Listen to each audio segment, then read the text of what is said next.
Like every hero, he had obstacles to overcome. And they said, there's no way this will sell. But the rewards were great.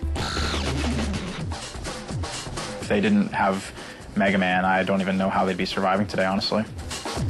Learn the secrets behind his power. It's about one thing. And it's always about one thing, blasting.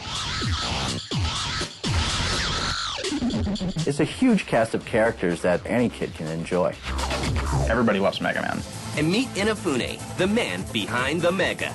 I had no idea my luck would go this well, that this character would be this great and last this long. So yes, it was a huge surprise for me.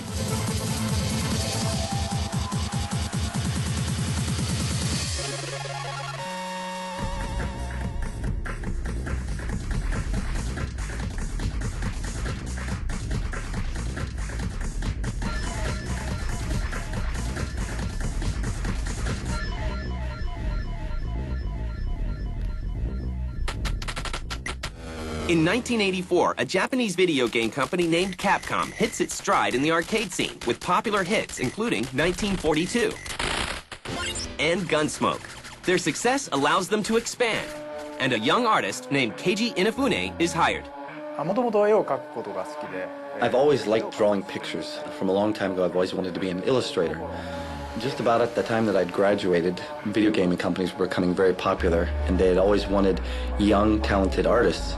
And it was a good chance for me to break out, get into a company, and prove myself. So it just happened to be the right timing for me to be an illustrator. Inafune goes to work on Capcom's newest arcade game. The very, very first project I ever did was an arcade game called Street Fighter.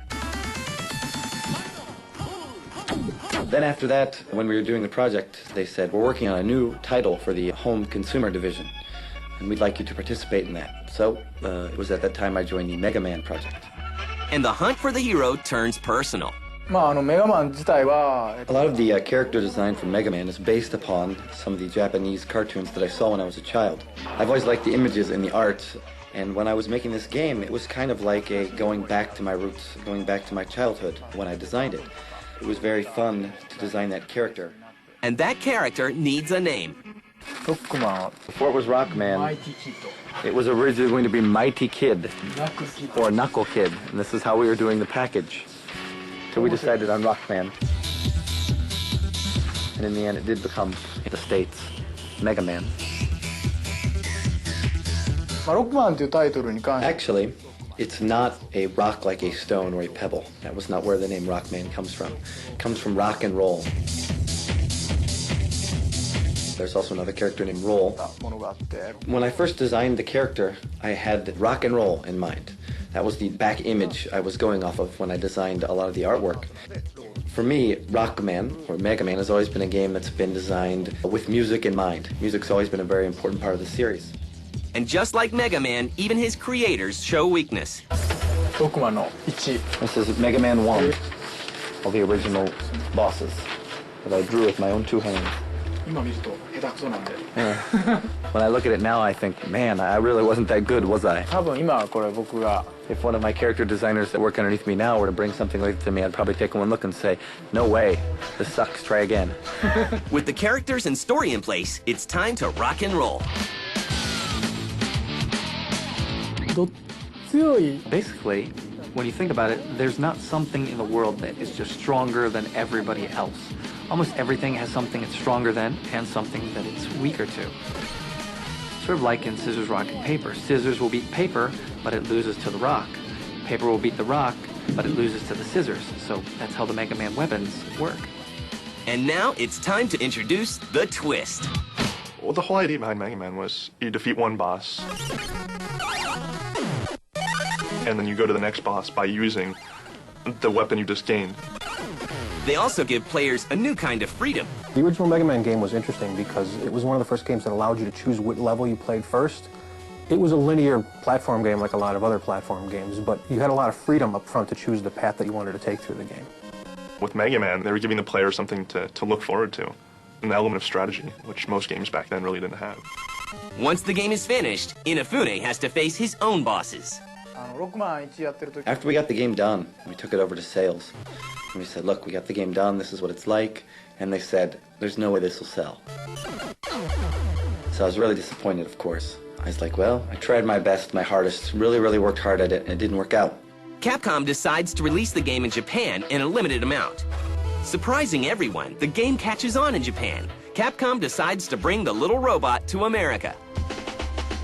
Before they cross cultures, they make a few changes. And like they say, it's what's on the inside that really counts.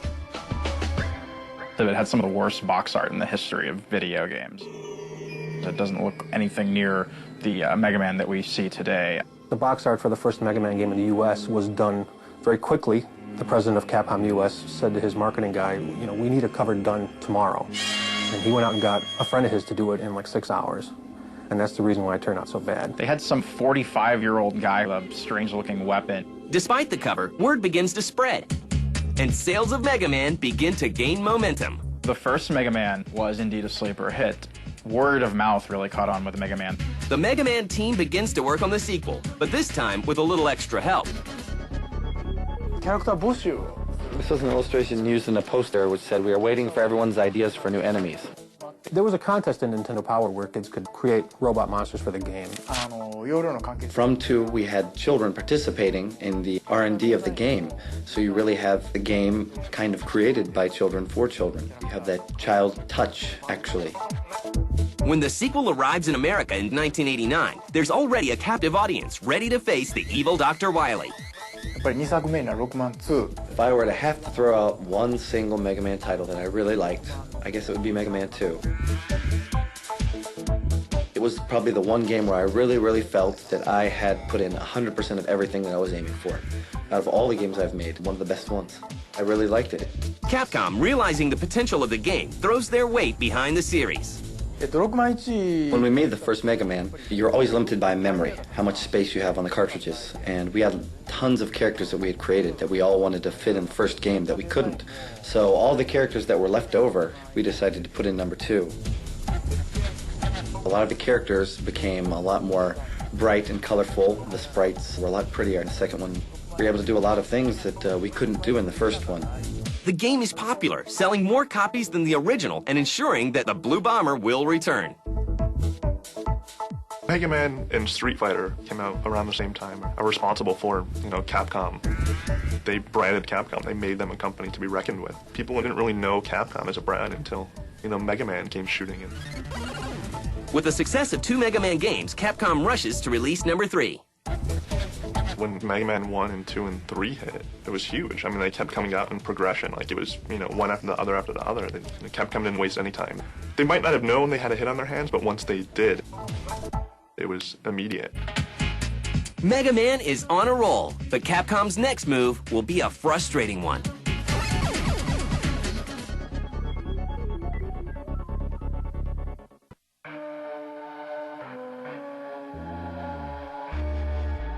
In 1991, Nintendo releases the Super Nintendo, an updated version of their aging console system, with the arrival of better graphics and sound.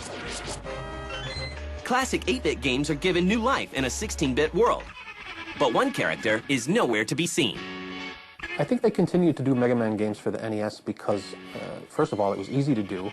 It was inexpensive for them to develop additional Mega Man games.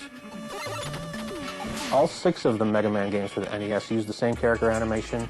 They have different music, different backgrounds, different enemies, different things to do, but it's basically the same engine. They got it right the first time and they just continued to do it. They didn't want to mess with the formula. Capcom's famous for not messing with a good thing, and at the time, Mega Man 2 had done outrageous numbers, and 3 did fairly well, and they figured, why mess with a good thing? Yeah, like maybe the decision seems a little weird now. But at the time, the installed base of the Nintendo was outrageous. It was huge. So why wouldn't you want to release a new Nintendo game with, your all-star Mega Man? Mega Man 4 blasts its way onto shelves in 1991. However, many people are beginning to move on to the newer system, leaving the Blue Bomber with a shrinking fan base. Mega Man 5 is released in 1992. And Mega Man 6 hits the shelves a year later with little fanfare. The future looks bleak for the little robot. But in true video game style, he's about to get another life. By 1994, Capcom has quite a bit of experience making games for the Super Nintendo. They know that they will have to do more than just re-release older games on the new system. Mega Man needs a makeover. I guess with every system you have to have some sort of major evolution because graphically you can do so much more. And the cool thing about Mega Man is he didn't go into 3D because you couldn't really quite yet. So instead what Capcom did was just give him a makeover and make him Mega Man X. Using elements of the original series, Capcom's designers add new moves.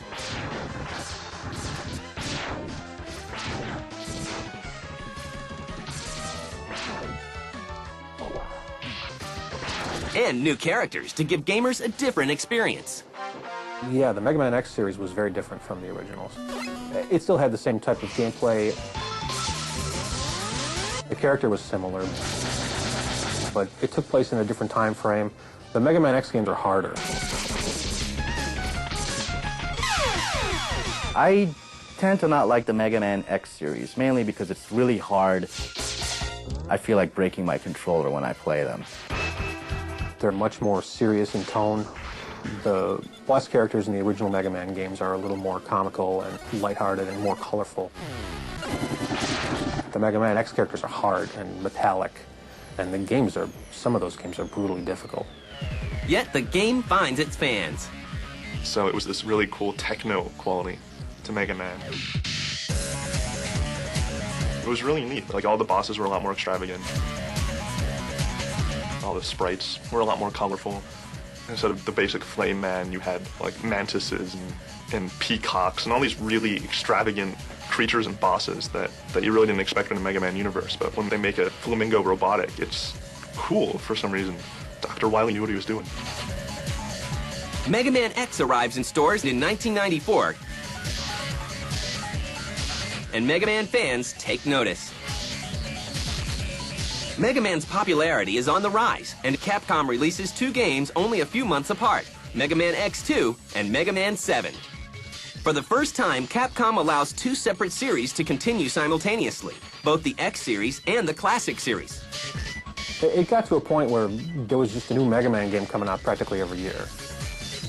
I don't know if everybody was on top of that and was just continuing to buy all the Mega Man games, but the fact that there was a steady stream of games with that character in it, really guaranteed that he would continue to be successful even when the newer systems started to come out. Mega Man X3 arrives in stores less than a year later, but once again, the video game landscape is changing, and Mega Man will soon find himself homeless. By 1997, Nintendo has retired their Super Nintendo, and Sony's PlayStation is sending shockwaves through the industry. But Sony isn't exactly embracing Mega Man with open arms.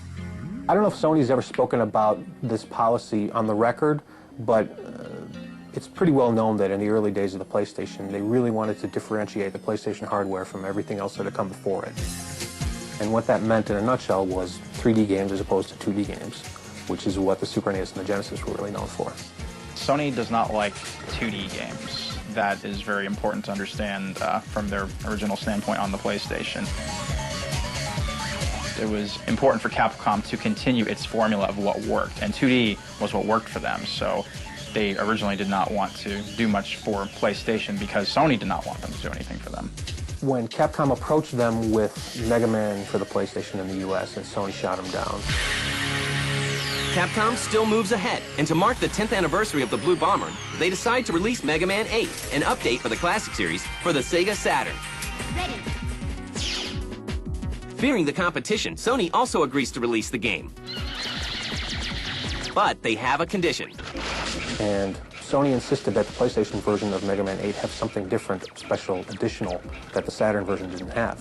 They ended up including a commemorative booklet that showed all the different boss characters from various Mega Man games, just so that Sony could say, hey, the PlayStation version's got something the Saturn version doesn't have. Mega Man finally arrives on Sony's new console, but his next jump will be an unexpected one.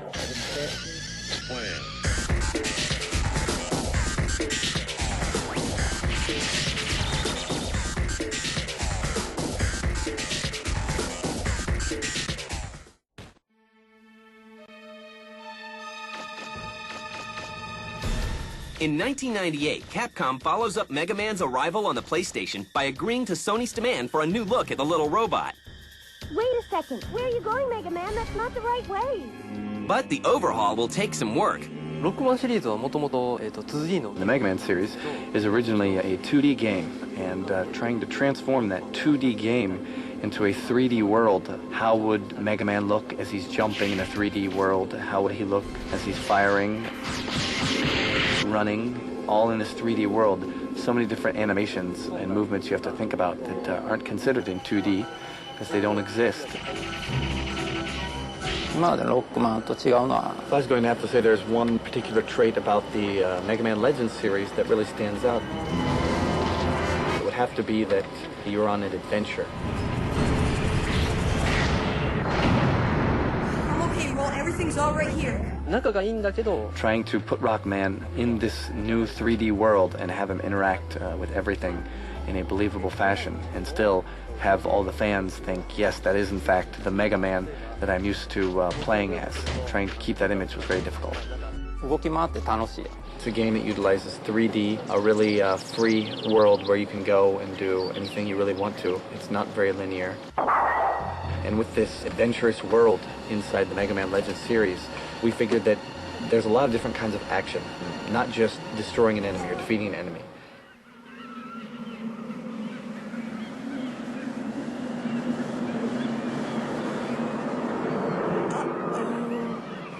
Other kinds of action are just, for example, walking down the road and maybe you kick a can or you shoot down a tree or something like that. So that alone gave it a lot of freedom and made it a lot more of a huge whole new world and adventure. I think that's what really makes the Legends series stand out. Mega Man Legends is definitely, I would say it's the most underrated Mega Man game. I mean, it took Mega Man kicking and screaming into 3D gaming. Unfortunately, many don't agree. The graphics were not state-of-the-art, but they were decent at the time, and still Mega Man fans picked up on. It didn't sell as well as the 2D games, but it was something that at least made Sony happy that it was 3D on their platform. Boy, that new engine sure is something. Completely different from the old one. Following the leap into the third dimension, Capcom begins to look for other video game genres for their star to explore. First, Capcom sets their sights on the popular world of strategy gaming with the Mega Man Battle Network series. Actually, there was two things that were kind of problematic about Battle Network #1. First of all, there was never a game of its type before. There was no pattern to follow, no rough idea to go upon. If there was any type game, it was never really successful. They'd all failed. So to blend an action game along with the kind of fun you get from the Pokemon games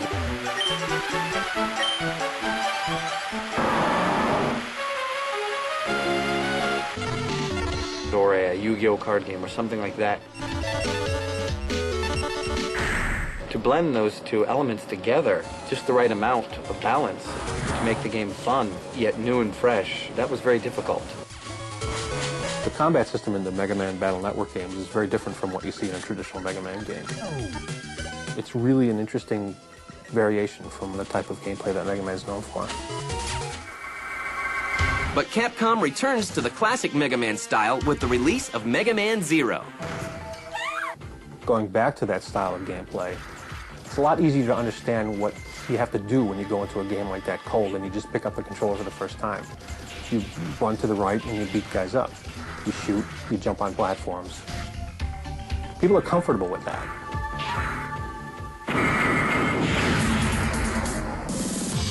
In 2003, Capcom celebrates the 15th anniversary of its beloved character and releases updates to all three of its ongoing Mega Man series. Mega Man X7,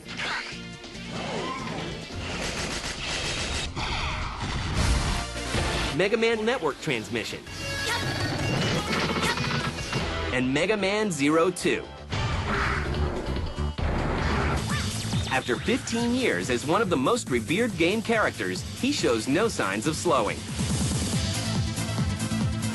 But Mega Man is Capcom's biggest selling game series of all time.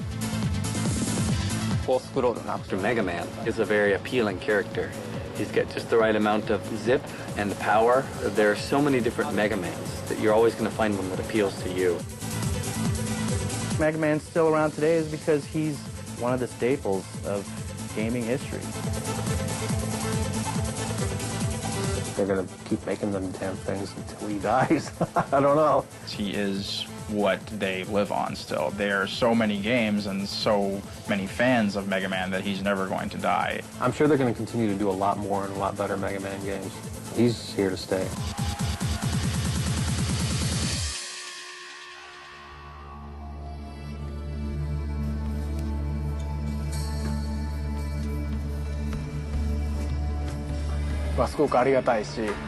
I've been making Mega Man for about 15, 16 years now. That's a long time, but I still haven't had enough of him. He's a great character. I've always loved him, and I want to continue to keep making games with him in it. There's no reason to stop if you've got something good on your hands. As you can see, I have a lot of different sketchbooks here, and this isn't all of them.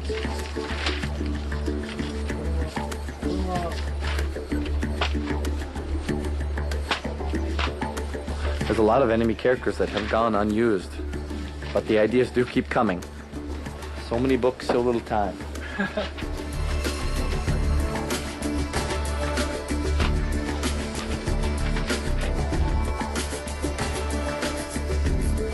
The person who probably taught me the most in the gaming industry about what it's like to make a game would probably have to be the Blue Bomber himself, Mega Man. He really is a large part of my life.